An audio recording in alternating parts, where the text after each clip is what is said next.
କିଛି ରଖିଛନ୍ତି କାହିଁକିନା ସେ ବାବା ମାନେ କରିଥିବେ।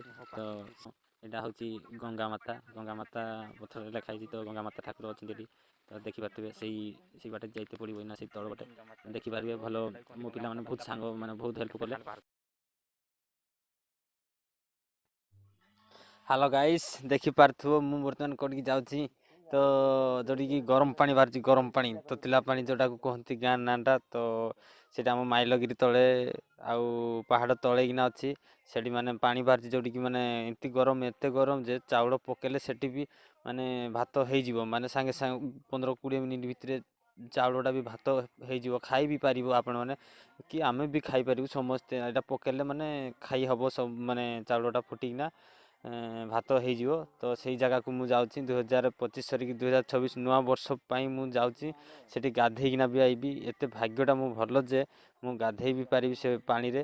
ତ ଆପଣମାନେ ବି କାହିଁ ଡେରି କରିଛନ୍ତି, ଆପଣମାନେ ଭିଡ଼ିଓରେ ଯଦି କମେଣ୍ଟ କରନ୍ତୁ ମୁଁ କହିଦେବି କି ସେଠି ମାନେ କେଉଁ ଜାଗାରେ ଆପଣ ବି ଆସିକି ଯାଇପାରିବେ। ଲାଇକ୍ ବି କରିବ, ତ ସବସ୍କ୍ରାଇବ୍ ବି କରିବ। ଆଉ ମୁଁ ନମ୍ବର ନେଇକିନା ମୋର ବି ମାନେ କ'ଣ କି ନମ୍ବର ନେଇକିନା ତୁମେ ଆସି ବି ପାରନ୍ତି। ମୁଁ ବି ତୁମକୁ ହେଲ୍ପ କରିବି ଆଣି ଛାଡ଼ିତେ।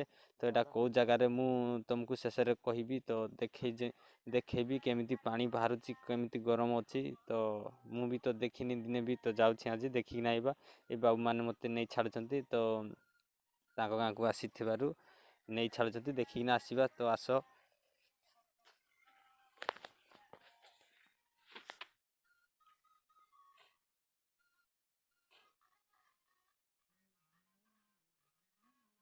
ତ ସ୍ପିଡ଼ ଟିକେ କରିବାକୁ ପଡ଼ିଲା କାହିଁକିନା ବହୁତ ଲମ୍ବା, ବହୁତ ଦୂରିଆ ରାସ୍ତା ଅଛି। ତ ଏମିତି ହେଲେ ବହୁତ ଲମ୍ବା ହେଇଯିବ। ସେଥିପାଇଁ ସ୍ପିଡ଼ ଟିକେ କରିଲି। ଭାଇ କିଛି ଖରାପ ଭାବିବନି। ତ ଲାଗିତେ ରୁହ, ଭିଡ଼ିଓ ଶେଷ ପର୍ଯ୍ୟନ୍ତ ଦେଖିପାରିବ। ମୁଁ ପାହାଡ଼ କେତେ ଉପରେ ଅଛି ସେଟା ମୁଁ ତୁମକୁ ଦେଖେଇବି।